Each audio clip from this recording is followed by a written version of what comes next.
नाग पंचमी की कहानी। एक साहूकार था। उसके 7 बेटे व 7 बहुएं थी। 6 के तो पीहर थे। 7वीं बहू के पीहर नहीं था। वो गर्भवती हुई। उसके पीहर तो था नहीं।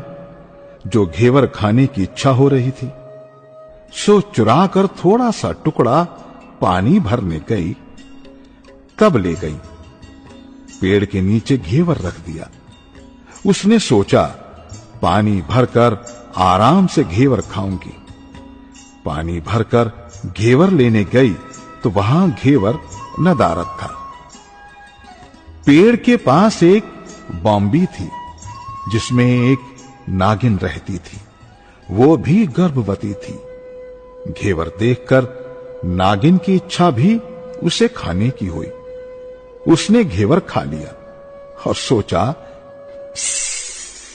साहूकार के बेटे की बहू अगर गाली निकालेगी तो काट खाऊंगी, पर अगर कुछ नहीं कहेगी तो इस बिन पीहरी को पीहर दिखा दूंगी।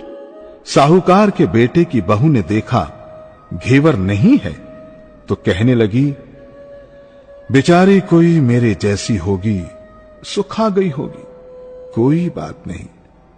नागिन बहुत खुश हुई। उसने अपने बेटों को सब बताकर कहा कि वो इंसान का रूप बनकर जाएं और साहूकार के बेटे की बहू को लेकर आवें। नागिन के बच्चे इंसान का रूप बनाकर साहूकार के घर गए और साहूकार की पत्नी से कहा, हमारी बहन को हम लिवाने आए हैं, सो भेजो। सास ने कहा, इतने दिन कहां थे, पहले तो कभी आए नहीं। तब नागिन के लड़के ने कहा, ब्याण जी बाई भी हमें पहचानती नहीं। बाई जन्मी तब हम नानी के थे और शादी हुई तब हम प्रदेश कमाने गए थे। वो लड़के बहुत से गहना, कपड़ा और मिठाई अपनी बहन की सास और जेठानियों के लिए ले गए थे। सास बहुत प्रसन्न थी और जेठानियां जलकुल रही थी। सास ने बहू को भेज दिया। बांबी के पास पहुंचकर लड़कों ने कहा, बहन, हम सांप हैं। तुम्हारा घेवर हमारी मां ने ही खाया था। उसने तुम्हें अपनी लड़की माना है। इस नाते तुम हमारी बहन हुई। तुम हमारी पूंछ पकड़ लो, डरना मत। वो पूंछ पकड़कर बांबी में चली गई। वहां उन्होंने उसे बहुत सुख और आराम से रखा। वहीं उसने लड़के को जन्म दिया।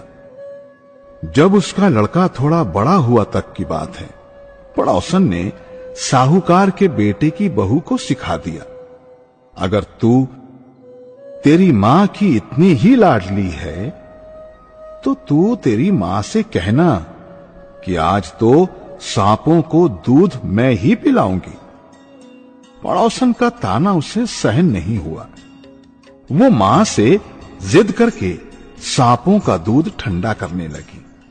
अभी दूध पूरा ठंडा भी नहीं हुआ था कि उसके लड़के ने घंटी बजा दी। घंटी सुनते ही छोटे बड़े सब सांप दूध पीने दौड़ पड़े। दूध में मुंह डालते ही बहुतों का मुंह जल गया। सांप क्रोधित होकर कहने लगे, हम बहन को काटेंगे। मां ने कहा, इसे मत काटो, ये तुम्हें आशीष देगी। साहूकार के बेटे की बहू बोली, जियो म्हारा नाग नागनी, जियो म्हारा खांडिया आंडिया बीर। बीर उठावे दिखणी रो चीर, चीर तो फाटपण। खांडिया बांडिया बीर जीता रहे। कुछ दिन बाद पड़ोसन ने ताना मारा, तेरी मां अगर तेरा विश्वास करती तो तुझे 7वें कोठे की चाबी देती। उसने जिद करके मां से 7वें कोठे की चाबी ले ली। ताला खोला तो देखा बाबा नाग झूले में झूल रहा है। वो बोली, बाबा सत सिया राम।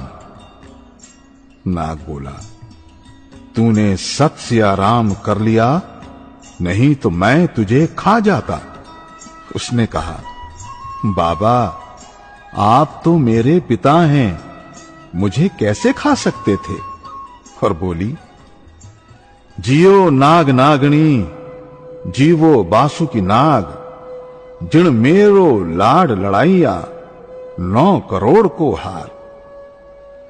नाग देवता ने उसको 9 करोड़ का हार दे दिया। मां ने अपने बेटों से कहा, बाई तो अब बड़े घरों में हाथ डालने लगी है, उसे घर पहुंचा दो। नागों ने साहूकार के बेटे की बहू को बहुत से गहने कपड़े दिए और ससुराल पहुंचा दिया। थोड़े दिनों की बात है, उसका बच्चा झाड़ू तोड़ रहा था। ताई ने कहा, झाड़ू मत तोड़, इतना तोड़ने का शौक है तो तेरे नाना मामा के यहां से लाया होता। सांपों ने सुन लिया। मां से जाकर कहा। मां ने कहा, 2 झाड़ू सोने के बनवाओ, 2 चांदी के बनवाओ और दे आओ। ताइयां देखकर जल गई। कहने लगी, इसके तो ताने मारने से धन बढ़ता है। कुछ दिनों की बात है, बच्चा गेहूं बिखेर रहा था।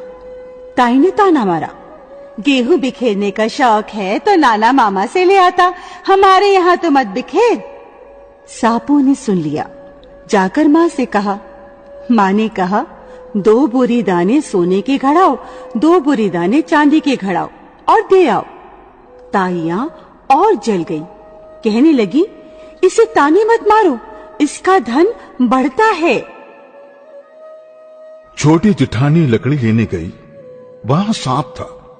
उसने सोचा, सबसे छोटी को भेजना चाहिए, सांप उसे खा जाएगा तो मुसीबत मिट जाएगी। छोटी बहू लकड़ी लेने गई तो वहां सांप बैठा था, तो बोली, भैया राम राम। सांप ने झट से बिछुए दे दिए। पहनकर छम छम करती चली आई। जेठानियां देखकर जल गईं। 2-4 दिन बाद पान की गड्डियों में एक सांप देखा तो बड़ी जेठानी ने सबसे छोटी को पान लेने भेजा। उसने सोचा, आज अवश्य सांप काट लेगा। सांप को देखकर छोटी बोली, भैया घर के क्या हालचाल हैं? घर में सब ठीक तो है? सबको मेरा राम राम कहना। सांप ने मूंदड़ी पहना दी। जिठानियां फिर जल कुड़ गई। उन्होंने उसके पति को दुकान से आया तब सिखा दिया, तेरी बहू की सांप बिच्छुओं से दोस्ती है। साहूकार का बेटा अपनी बहू से रात को कहने लगा, सच सच बता, सांप बिच्छू तेरे क्या लगते हैं जो तुझे काट खाने के बजाय गहने देते हैं? तब बहू ने कहा, वो तो मेरे भाई भतीजे लगते हैं। फिर उसने सारी बात अपने पति को बताई। पति ने कहा, तो क्या तेरे भाई भतीजे तुझे ही बुलाते हैं? कभी अपने जवाई को यानी हमें तो बुलाते नहीं। ओने कोने में छुपे सांपों ने ये बात सुन ली तो जाकर अपनी मां से कहा। मां ने कहा, दोनों को बुला लाओ। इंसान का रूप रखकर सांप दोनों को व बच्चे को बुला लाए। खूब कपड़े गहने रुपए देकर तीनों को विदा किया। ऐसा समर्थ पीहर कहानी के कहने सुनने वाले सबको मिले। जैसी अनपीरी वो पहले रही थी, वैसी भगवान किसी को भी न रखे।